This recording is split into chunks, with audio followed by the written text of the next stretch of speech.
Assalamualaikum warahmatullahi wabarakatuh. Hai para pencinta catur dan para catur mania, selamat datang kembali di Legenda Catur Dunia.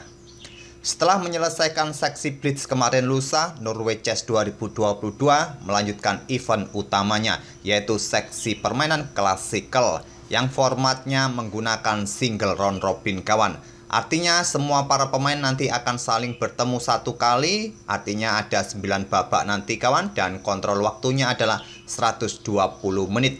Increment 10 detik akan ditambah setelah langkah ke-40. Tidak ada larangan tawaran remis, tapi setiap babak harus ada pemenangnya kawan, yaitu ditentukan dengan Armageddon.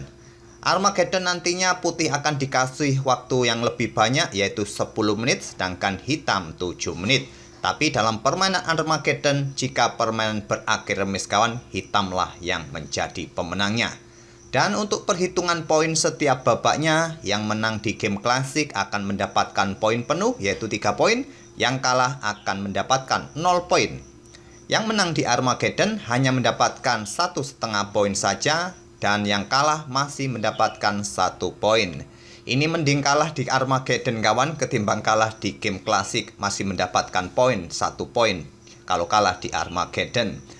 Dan berikut ini kawan hasil sementara klasemen di hari pertama dan hasil game-game yang terjadi semalam. Wesley So dan VC Anand berada di posisi teratas, masing-masing mempunyai 3 poin, artinya mereka berdua menang di permainan klasik dengan lawan-lawannya kawan. Wesley So menang atas Temur Rajapov di game klasik, sedangkan VC Anand menang atas MVL Maxime Lagrave. Di posisi ketiga ada Magnus Carlsen, dia bermain remis melawan Wang Hao dalam permainan klasikal, tapi menang dalam permainan Armageddon mendapatkan 1,5 poin, Wang Hao mendapatkan 1 poin. Anish Giri juga sama kawan, menang atas Topalov dalam permainan Armageddon sehingga poinnya mendapatkan 1,5 poin, Topalov mendapatkan 1 poin. Begitu juga partai antara Mamet Yarov versus Ariantari ini, Mamet Yarov berhasil menang di permainan Armageddon mendapatkan 1,5 dan Ariantari mendapatkan 1 poin.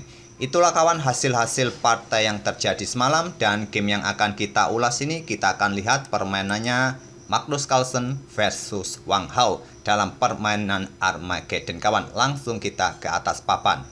Dan nampak di situ kawan kontrol waktu masih tidak berubah, tapi nanti selepas langkah pertama kawan kontrol waktu akan berubah. Seperti yang saya sebut tadi, dalam permainan Armageddon ini hitam akan mendapatkan 7 menit dan putih mendapatkan waktu 10 menit. Jika remis, hitam akan menang. Dalam seksi Blitz kemarin kawan, Magnus Carlsen ini menang atas Wang Hao, dan di sini Carlsen pegang putih mengawali permainan dengan pembukaan pion D4. Dibalas dengan kuda F6, dan coba lihat kontrol waktu sudah berubah, tidak 120 menit lagi kawan. Di sini pion C4 lanjut Carlsen, pion E6, kuda F3 dan pion D5. Kita temui Queen's Gambit Decline. Carlsen melanjutkan dengan pion G3, ingin bermain dengan Katalan. Gajah E7, gajah G2, rokade. Di sini rokade juga oleh Carlsen, pion D pukul pion C4. Kita temui Katalan tertutup, variasi klasikal atau main lain kawan, kuda A3 untuk menjaga potensi pion B5 yang akan dimainkan oleh hitam, juga ingin merebut pion ini kembali kawan. Disikat langsung oleh gajahnya Wang Hao, kuda di A3 dipukul balik oleh pion B, pion putih bertumpuk di lajur A, selanjutnya gajah berkembang ke D7. Untuk memberikan dukungan mungkin bagi pion B5-nya, ataupun juga gajah ini biasanya ditempatkan di diagonal terang di langkah berikutnya. Apakah tadi kawan pion B5 dimainkan terlebih dahulu, gajah di Viajento juga ada yang memainkannya. Di sini pion A4, Wang Hao memilih melanjutkan dengan gajah C6-nya. Sesegera mungkin untuk mengosongkan petak bagi kuda ingin berkembang ke petak D7, menempatkan gajahnya di diagonal terang. Dan di sini gajah A3 menyerang beteng. Beteng bergeser ke E8 dan menteri C2. Lanjut Carlsen ingin merebut pion ini. Dan posisi langkah ke-11 ini kawan sudah pernah ada yang mencapai sebelumnya, di mana hitam membalas dengan langkah gajah ke petak D5 mempertahankan posisi pion. Dengan variasi ini putih menang kawan. Tapi game itu dimainkan oleh level Grandmaster melawan seorang FIDE Master kawan. FIDE Master yang pegang hitam. Tapi di sini Wang Hao memilih langkah pengembangan kuda ke D7, dan variasi ini merupakan langkah baru yang belum pernah tercapai sebelumnya di langkah ke-11 ini. Beteng A bergeser ke C1, tidak terburu-buru ambil pion C4. Apa konsekuensinya kawan jika putih langsung ambil pion ini? Hitam akan memainkan kuda ke B6, ancam menteri, juga dengan dukungan gajah akan ambil pion A4. Oleh karena itulah pada posisi ini Carlsen mengeluarkan betengnya terlebih dahulu ke C1 dan Wang Hao tidak bermain dengan kuda ke petak B6 kawan, karena kemungkinan pion ini juga bisa didorong maju. Wang Hao memilih gajah ke C5 mempertahankan posisi pion C4-nya, beteng F ke E1, kemudian sekarang pion A5 dan beteng E bergeser ke D1, digeser lagi oleh Carlsen. Selanjutnya pion C6. Di sini kuda manuver ke E5 membuka tantangan pertukaran gajah terang, tantangan pertukaran kuda, atau potensi berikutnya adalah pion E4 kawan untuk menjebak gajah terang hitam ini. Wang Hao memutuskan langsung bertukar gajah terangnya agar tidak kena jebakan pion E4. Pada posisi ini kawan ada jalur yang menarik yang ditawarkan oleh komputer atau Stockfish. Di sini langkah terbaik menurut Stockfish adalah merelakan gajah ini untuk dijebak dengan pion E4. Stockfish menawarkan dengan pion B5 kawan. Kalau tantangan ini diterima oleh putih seperti ini kawan, ya masih bisa dipukul balik oleh pion C. Dan di sini jika putih tetap memainkan pion E4-nya, gajah masih mempunyai tempat untuk mundur. Atau pada posisi ini jika pion ini kawan ditolak oleh putih, tidak pion A pukul pion B5, melainkan putih langsung memainkan pion E4-nya untuk mengunci posisi gajah. Gajah dikorbankan kawan, bisa bermain dengan pion B, ancam gajah gelap, gajah mundur. Dan di sini kalian tidak perlu terburu-buru mendorong pion, kalian bisa melanjutkan kuda manuver ke petak B6. Memang terlihat sebuah langkah pengorbanan kawan, tapi lihat kompensasi yang didapat oleh hitam, sebuah pion yang cukup masif di area sayap menteri. Dan inilah biasanya cara pemikiran engine itu kawan. Terkadang melakukan pengorbanan perwira, kompensasinya adalah struktur pion yang cukup masif, yang cukup solid. Kalaupun di sini kalian mencoba membongkar bangunan pion hitam seperti ini dengan mengadu pion A3, pion ini akan menolak kawan, akan didorong, dan lihat posisi pion hitam ini sangat solid kawan. Ini akan memberikan keuntungan bagi hitam jika sampai pada posisi ini pion ini didorong maju. Tapi sampai pada posisi ini permainan masih cukup seimbang walaupun hitam kalah satu gajah atau satu perwira. Oke, kita kembali ke langkah aslinya kawan. Wang Hao langsung bertukar gajah karena tidak mungkin menghitung langkah yang cukup panjang dalam permainan rapid atau blitz seperti ini kawan. Apalagi Wang Hao ini selisihnya 3 menit dengan waktunya Carlsen. Dipukul balik oleh raja, selanjutnya kuda B6 memperkuat posisi pion, walaupun ya kuda putih bisa saja langsung sikat pion ini kawan. Dan dilanjut dengan Carlsen memainkan pion E4-nya untuk mendapatkan penguasaan ruang. Tak perlu terburu-buru ambil pion ini. Di sini kuda F bergerak ke D7 menantang pertukaran kuda. Ditolak, Carlsen memilih ambil pion C4 dengan kuda. Terjadi pertukaran kuda, dipukul balik oleh menteri putih. Kuda kembali ke F6.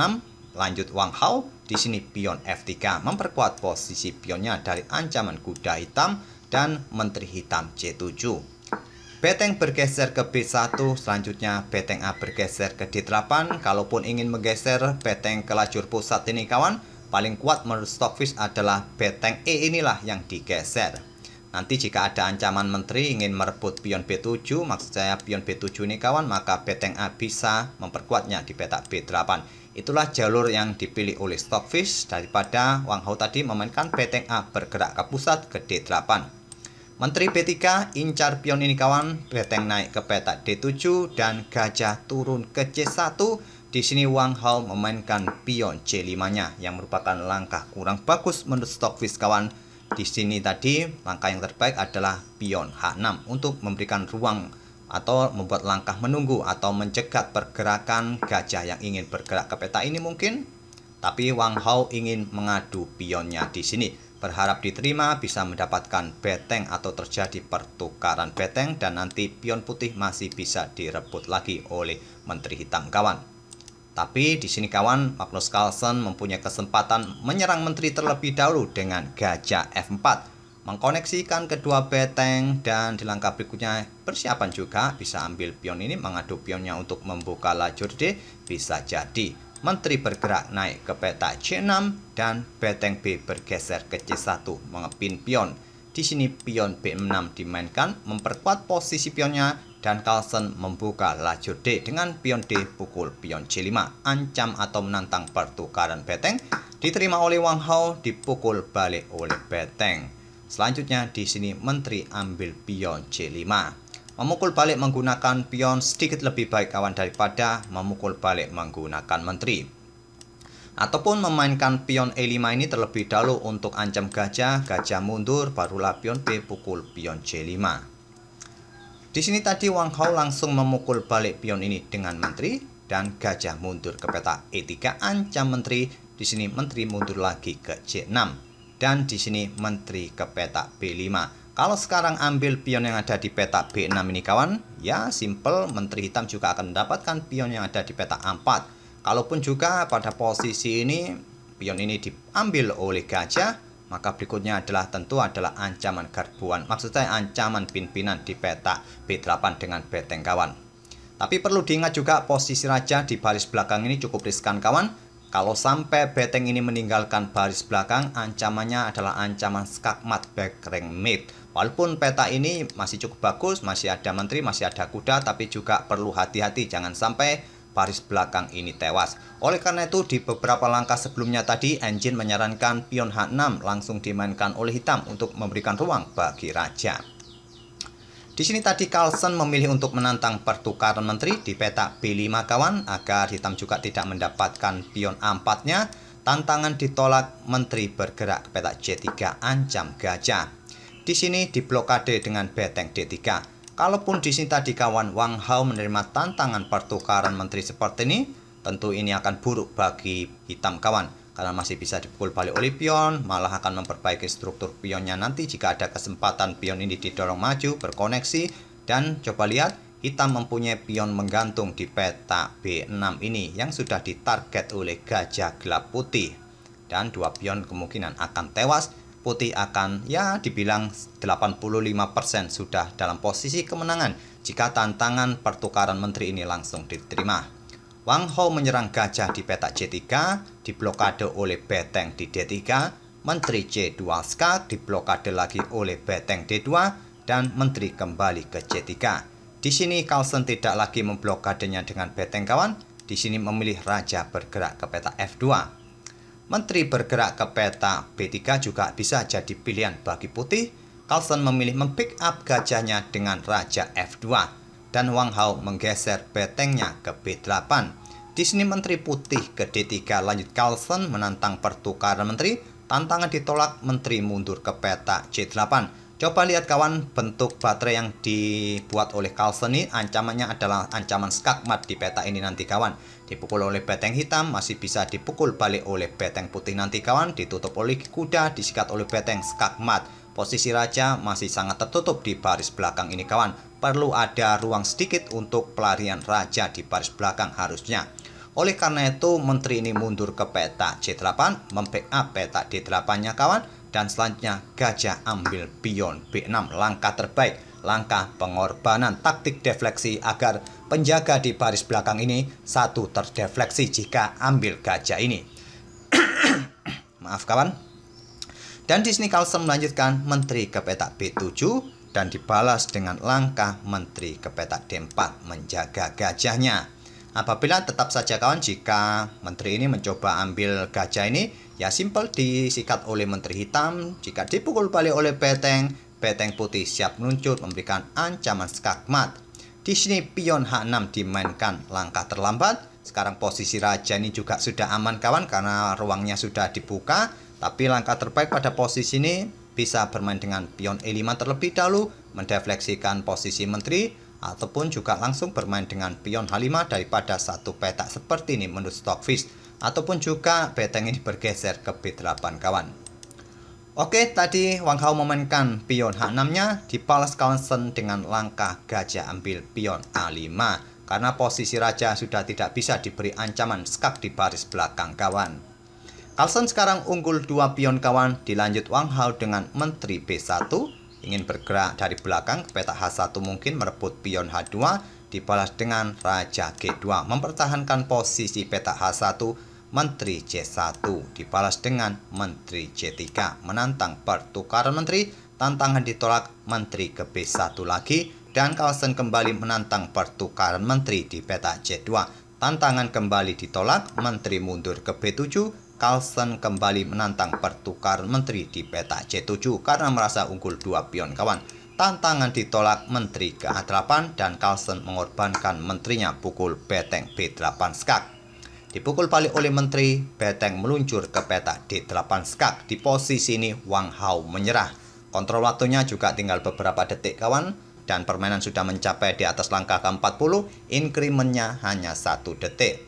Apabila permainan tetap dilanjutkan pada posisi ini jika hitam tidak menyerah, yaitu tentu Menteri akan pukul beteng, dipukul balik oleh gajah, dan coba lihat kawan, Carlsen mempunyai 2 pion bebas di sisi kiri papan atau di lajur A. Walaupun bertumpuk, jangankan 2 seperti ini kawan, 1 saja kalau Carlsen yang pegang bisa repot. Saya rasa sampai di sini kita tak perlu lagi lanjutkan langkah-langkahnya kawan. Oh, ternyata kalian ingin melanjutkan langkah-langkahnya. Ya, mungkin bisa jadi seperti ini. Kuda ke D7 akan mengawal pion ini agar tidak bisa promosi.